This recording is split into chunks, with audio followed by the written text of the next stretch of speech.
Hello，大家好，我係毛毛。我哋咧而家喺廣州地鐵有線嘅坑口站 A 出口。今日咧帶大家嚟食醬煲，食完之後再帶大家見識下廣州傳統習俗散菜會嘅。Let's go！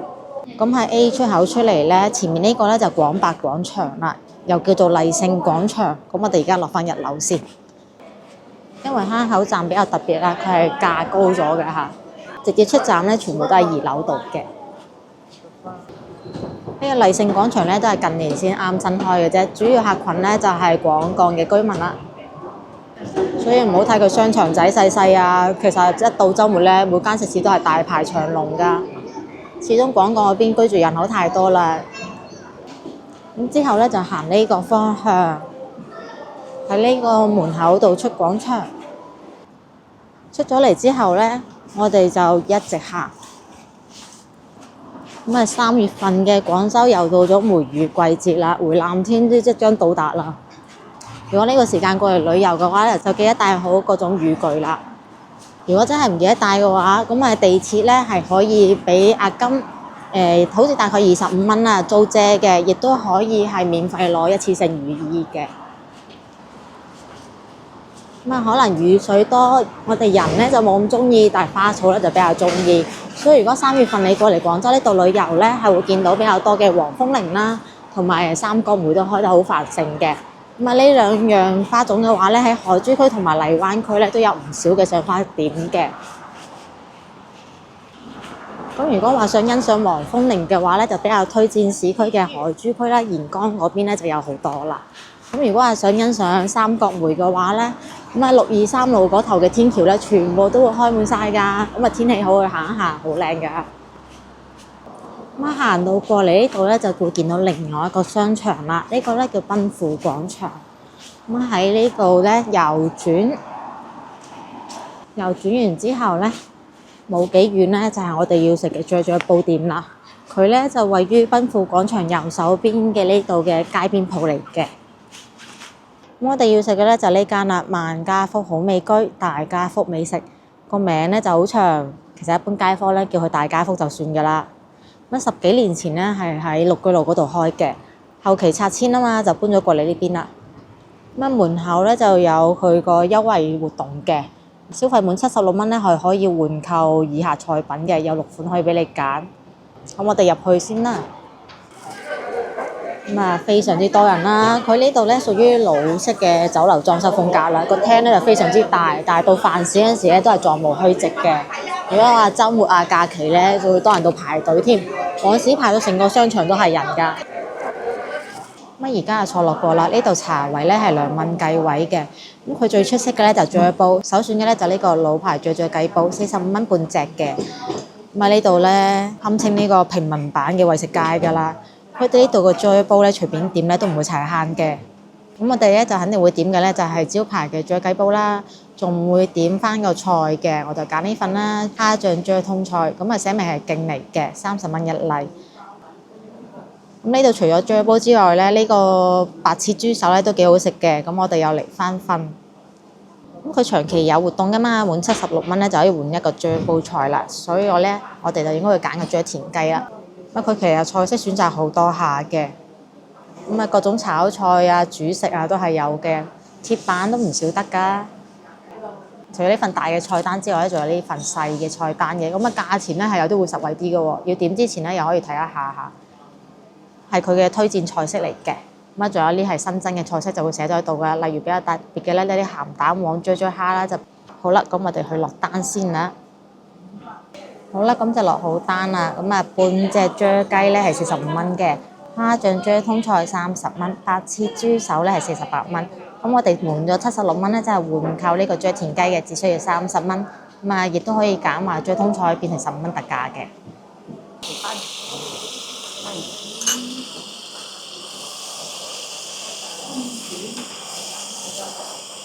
上菜速度非常之快啦，最早上嚟嘅係啫通菜同埋個白切豬手嘅，上嚟咧就聽得到啦，好好鑊氣嘅，色香味俱全嘅引誘啊！咁一開蓋之後咧，上菜嘅咧就會幫你攪一攪噶啦，咁啊成日都攪一攪啊，如果咪就好易黐底噶啦。比較特別嘅咧係呢度主要留到框嘅，所以食起身咧就總體嚟講會比較脆一啲噶。咁佢一般咧係擺得比較多蝦醬嘅，蝦醬味會比較重一啲嘅喎。如果唔中意蝦醬嘅話，就慎選呢款啦；而中意蝦醬嘅話，簡直係天堂啦。咁我就唔客氣啦，非常之清甜啊，好爽脆啊佢啲菜。咁蝦醬味咧係鮮嘅，唔係話好鹹嗰種嚟嘅。就算下午點飯齋食佢咧都係 O K 㗎，就攞少少蒜頭爆翻香嘅啫。呢度上菜速度真係含清一流啊，3煲一齊嚟齊啦。咁呢份咧就係佢嘅招牌啫雞煲啦，45蚊嘅。雞肉咧係比較多嘅，但係煲相對啫通菜嚟講咧係會細一啲嘅，因為呢個係肉煲嚟啫嘛。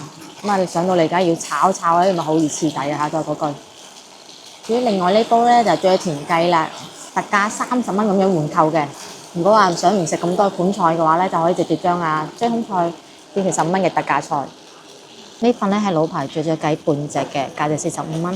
咁佢落咗啲芫茜、葱同埋啲洋葱，仲有啲菇嘅。咁我哋試一試得唔得先？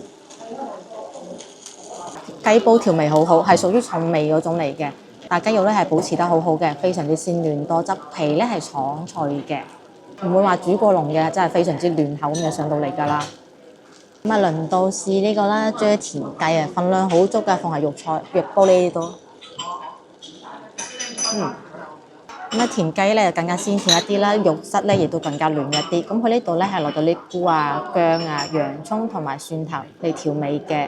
咁佢呢邊嘅做法咧就類似乾啫啦，睇下個煲都裂埋啦，啫到已經，因為即係唔落水啊，直接咁樣啫啊，對個煲嘅傷害咧就比較大嘅。咁田雞嘅個頭都幾大下嘅，啫到入晒味咁樣咧，好緊緻嘅啲肉真係好正。咁呢份咧就價值48蚊嘅白切豬手啦。咁豬手面咧就滲咗好多芝麻嚟提香嘅，亦都配咗份汁俾你點嘅。咁佢係大紅浙醋灑咗啲蒜頭啦，同埋啲辣椒粒嘅，份量好大下嘅，48蚊。我哋試一試個味道。咁佢呢邊啲豬手咧選材就唔會話好肥嘅，香味好足。咁佢係去咗骨㗎，所以食生好方便㗎。咁除咗表面嘅芝麻嚟增香之外咧，佢本身係淋咗個滷水汁落去嘅，味道咧係有些許嘅甜口。最緊要佢肉底真係好好食啊！外邊嗰陣皮咧非常之爽脆，入邊嗰啲肉咧都係脆㗎，雖然就比皮遜色咗少少。選材咧就真係一啲都唔肥㗎，咁樣製過之後咧，真係完全冇呢種豬手嘅肥膩感嘅，好清爽嘅一份涼菜嚟㗎。咁依家咧就食飽飽走人啦，自己拎張單咧去前台度埋嘅。唔該埋單。咁呢度地理呢個位置咧就唔算話特別繁榮區域啦，所以全部都做街坊生意嘅。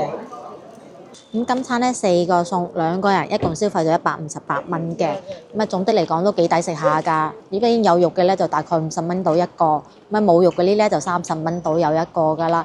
最緊要咧長期有呢個換購活動啊，所以性價比真係好高下㗎。味道嚟講咧亦都相當之唔錯啦。最緊要出品穩定，次次嚟親都係呢個味喎。咁我哋而家出翻去生菜會啦，Go！呢個位置咧就我哋啱啱食飯嘅大家福啦。我哋已經過咗馬路對面啦。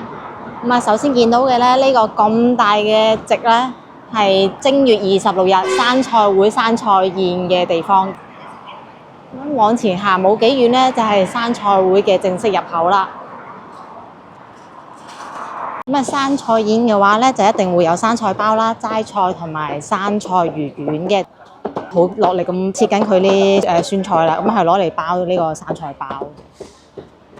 擺嘅呢個宴會嘅位置係非常之大嘅，劉爺已經喺度趕緊工啦，新鮮趕製佢啲生菜包。咁我哋咧就而家嚟到咗呢個生菜會嘅正式入口啦，一般咧係擺喺坑口村嘅牌坊前面呢度嘅，由呢度入去咧就係生菜會嘅正式區域啦。沿途咧佢都會講解咗一下生菜會嘅來由啊，生菜會有啲咩活動啊，第2日嘅活動都會寫埋喺度嘅，好詳盡嘅。今年門口仲擺咗好大棵生菜嘅裝飾物。生菜會咧其實唔係為咗食生菜嘅人嘅同好會嚟嘅，係一個傳承咗300幾年嘅一個活動嚟㗎。而喺裝飾物隔離咧就係坑口村排放啦。咁坑口村咧就位於呢個廣州地鐵1號線坑口站嘅附近嘅一個村落。咁佢每年嘅正月25咧同埋正月26咧係舉行呢個生菜會嘅。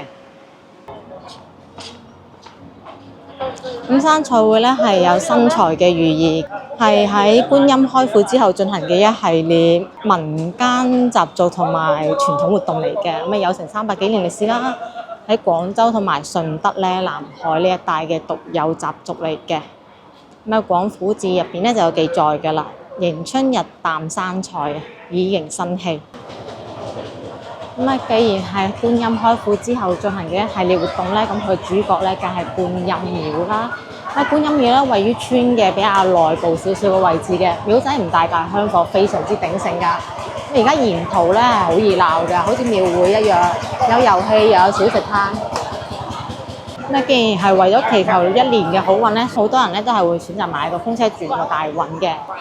雖然夜以至深啦，第二日亦都係工作日，但係大家都好樂於參加嘅，因為話晒一年一度嘅盛會啊。咁沿途都係啲小食攤啊、食品攤啊，或者係啲遊玩小攤位啦，好熱鬧啊！好多人都買翻包米通翻去嚼下喎，細嗰陣時咧就當佢薯片咁食㗎啦，大咗就潮不上了。即有時見到咧都會口痕嘅，想試翻嗰個味道。佢就指示得好明確㗎啦，邊邊係入口，邊邊係出口。咁由坑口村嘅牌坊咧，行到入嚟坑口公園咧，再行到盡頭嘅廣船宿舍咧，先至再兜翻出去咁樣嘅。咁觀音廟咧就位於坑口公園嘅前方嘅啫。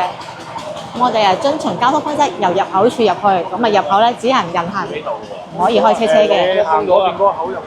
咁咧就等大家掛廟會之餘咧，更加安全放心啦。今年真係規模搞得好大，一年比一年大，掛晒彩條咁樣嘅。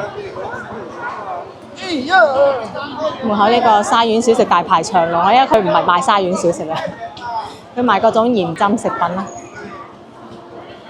有糖畫嘅，不過呢個糖畫係寫字嘅喎，唔係畫畫嘅咯喎。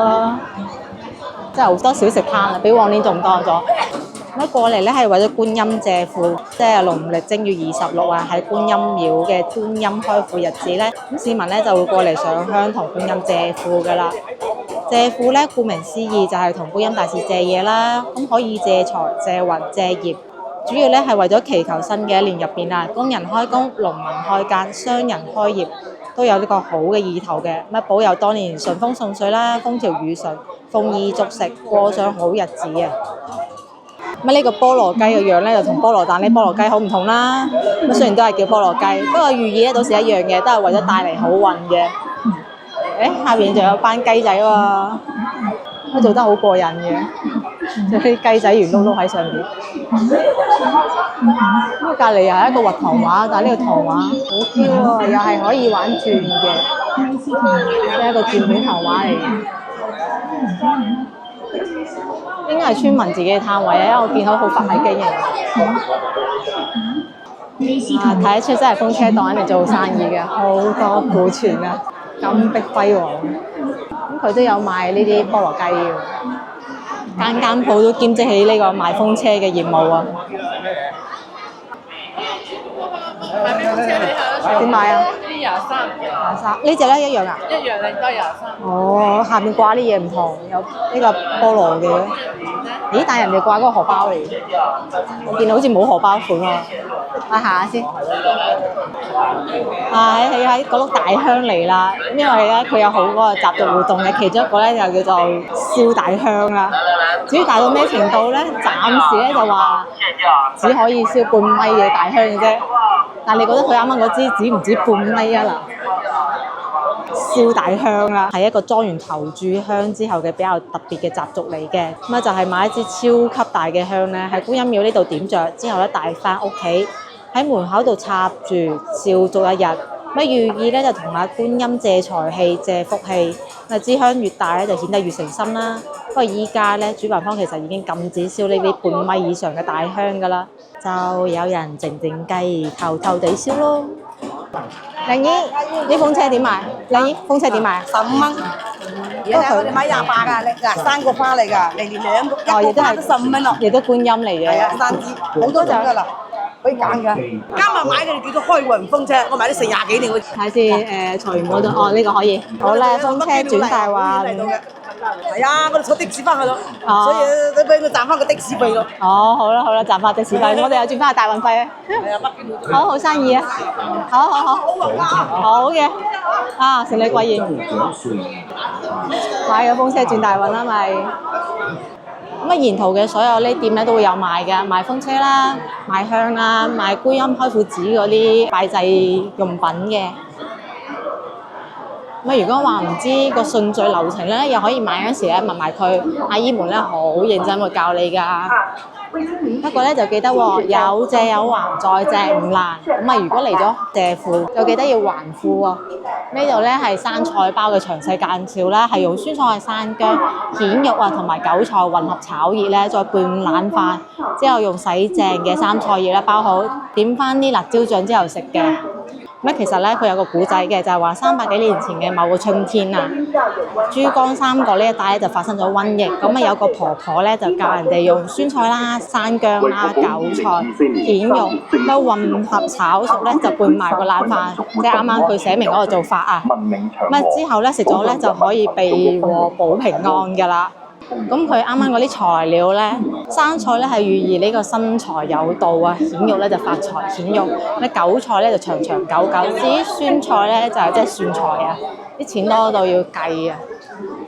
咁我哋而家咧就轉入咗呢個坑口公園嘅位置啦，見到隔離非常之多嘅大樹咧，就知道啦。咁一路咧亦都變得更加窄咗啦，人亦都開始多起落。如果唔識寫繁體中文字，後邊仲有聲譜俾你綁住嚟寫添喎。各種繁體數字啦，繁體年月日啦，因為既然叫得借庫紙啊，梗係要觀音娘娘知道係邊個同我借嘅啦，所以咧係要寫自己嘅名啦、出生年月日啦。咁如果係唔知道詳細時間嘅話咧，就寫個吉時就得㗎啦。咁寫好之後咧，簽上自己嘅大名。呢張紙咧唔係攞嚟燒嘅喎，係攞嚟保存好㗎。咁到咗還庫嗰陣時咧，先至燒咗佢嘅啫。好啦，我哋而家咧就嚟到咗呢個觀音廟啦。係咪廟仔唔大咧？咁啊當時咧係就得3個方嘅，其實而家已經算到大個咗㗎啦。不過咧香火真係異常鼎盛啊，完全唔輸蝕市區嘅其他廟嘅。咁啊，除咗有觀音娘娘廟可以拜祭之外咧，仲有個摸攞處，仲有個賣生菜嘅地方㗎喎。咁我哋咧就慢慢逛一逛先。雖然咧就未到吉時，但係已經有好多人咧頂唔順啦，因為聽日工作日啦，所以已經提前喺度拜祭緊㗎啦。咁啊冇所謂啦，心意到就得啦。嗱，呢啲紅色膠袋包住嘅咧就係生菜包啦，不過唔係只食得嗰種，係簡稱嚟嘅啫。咁一般入邊包嘅咧就係包咗慈菇啊同埋生菜嘅。呢係我哋聯誼會搞㗎，啊，我聯誼會係民間組織嚟嘅，唉，又唔同話村㗎啦，我咪係條數同村分翻開，分翻計。梗係啱，我哋係民間組織嚟㗎嘛，自己順手發財啊，身體健康就得啦。嗱，咁我咧就10蚊雞請咗份生菜啦。嗱，入邊咧就有完整嘅2棵生菜嘅，會有菜頭啦，洗乾淨晒啲葉俾你嘅，仲會有慈菇嘅。咁生菜咧就同生菜咧係諧音嚟嘅，而慈菇咧就有丁，咁啊寓意生個男丁。所以咧，第一袋生菜咧就有呢個添丁又發財嘅意思嘅。咁啊，呢個咧就摸攞處啦。咁啊，呢個大石槽咧，相傳咧就係話入邊有無數嘅蜆同螺嘅。民間傳說咧就懷孕嘅婦女咧要眯埋隻眼，插隻手落去咧摸嘅。如果話摸到蜆咧就生女，如果摸到螺咧就話生仔嘅。3隻手指咁落去咯，鉗上嚟，哦，係咪要有咗先可以摸㗎？唔係，就係冇先就摸。冇先摸，我都有咁嘅效果嘅，摸完就都得㗎啦。明，好，但係3隻手指落去，鉗佢上嚟，原來係會攞到蜆嘅。女啊，千金啊，一位千金係啦，一位千金即將誕生啦。咁啊，深圳翻去點樣保存㗎？我講俾你聽，翻去，你就揾隻碗或者揾隻杯，俾啲多水養住佢，咁咧養到幾日咧，你就自己點處理佢就得㗎啦。哦，好嘅，唔該晒。好，大家咁話，多謝。即有咧。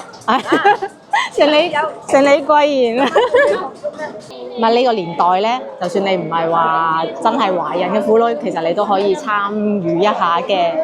呢習俗嘅傳承咧，要有啲參與感咧，先至有 feel 噶嘛。咁兩邊咧都可以請生菜嘅。咁到咗子時之後咧，就可以入去到上頭炷香噶啦。咁而家上頭炷香咧係需要繳交一定嘅費用嘅。呢就叫做廟仔衰勢香火鼎盛啦。咁觀音廟咧實質只有3個平方大嘅啫。咁往時嘅話咧，除咗喺廟入邊拜祭咧，一般會喺隔離嘅坑口公園度打下躉，就稱為嘅打地氣啦，吸收下呢個天地靈氣啊！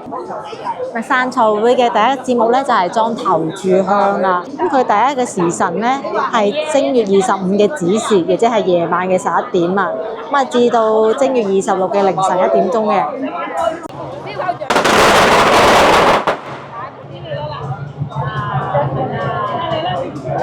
一到吉時咧，兩隻黑絲咧就會帶頭開路，由村口咧舞到上嚟呢個觀音廟呢度咧，進行呢個觀音祈拜儀式嘅。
儀式過後咧，啲市民咧就會去摸摸個獅子頭嘅，咁啊開始拜觀音、裝頭炷香噶啦。為咗爭頭炷香咧，大家都非常之激烈啊！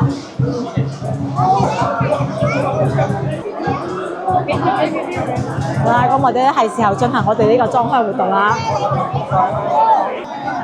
你因為係第一個吉時嘅活動啊，所以群情比較洶湧，所以咧呢一晚咧係會封咗嗰兩個化寶爐嘅喎。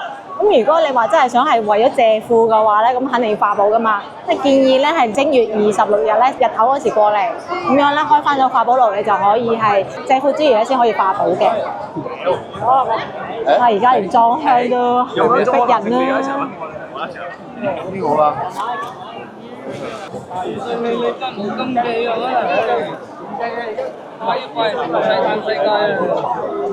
嗱，咁咧拜完晒人寫好你張借庫紙咧，咪之後咧就要保存好佢，還款嗰時咧先至燒嘅啫。而家係袋個平安翻屋企。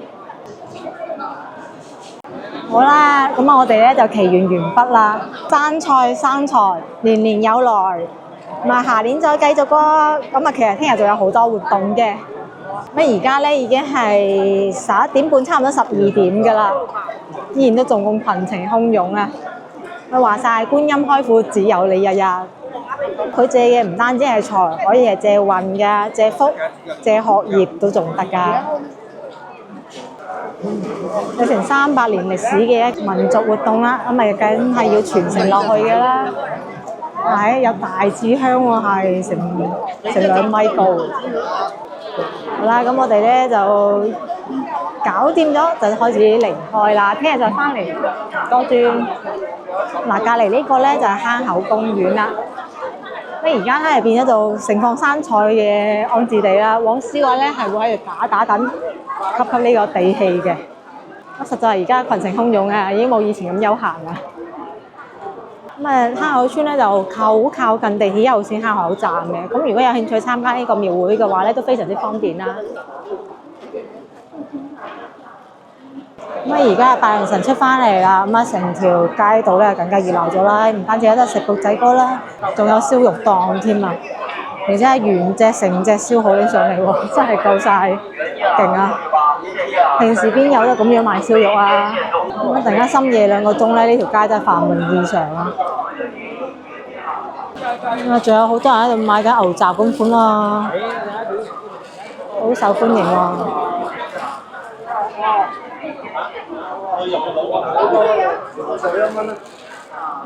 心啊，都幾大份下喎，做宵夜真係好夠份量。聽日早上都仲有活動嘅，不過因為係得工作日，咁啊大概同大家講下個流程啦。就係喺聽日早上嘅8點45分左近啦。咁喺坑口村嘅2隻黑色醒獅咧，就會敲鑼打鼓去到個坑口村牌坊嗰度噶啦。咁迎接嚟自荔灣本堂、空餘上教、南海鹽步嘅醒獅嘅。咁一共咧係8隻。咁去到9點鐘嗰陣時咧，呢4條村嘅8隻醒獅咧就會開始呢個迎獅儀式噶啦。結束咗之後咧，8隻醒獅咧亦都會去觀音廟度拜觀音嘅。而中午咧同晚上咧就會開呢個生菜宴啊。除此之外咧，仲會有唔少個表演睇㗎。例如連台大戲啦，一般咧生菜會期間咧就會設戲台嘅。咁咧有比武嘅、粵曲嘅、舞獅嘅。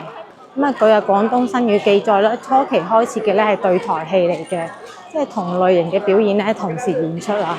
咩科班咧就只能攞出自己嘅拿手好戲嚟吸引觀眾啦。邊台演得精彩咧，觀眾咧就轉去邊台度睇嘅。後嚟咧就改咗做連台戲啦，即係唔同類別嘅表演啊，就同時演出。咁觀眾咧就根據喜好自行選擇啦。不過而家啲表演咧都碎碎地嘅，係越嚟越普通啦。冇咩吸引力咯。咁啊，聽日白絲親友會之後咧，呢度咧就會進行呢個粵劇大戲為民演出啦，真係非常之傳統而有意義啊！咁今日嘅視頻咧就到此為止。中意我個視頻嘅話，記得關注我頻道喎，點個 like， 分享俾朋友仔，亦都祝願各位睇完撐菜戶嘅觀眾咧，今年發大財嘅。我哋下期見，拜拜。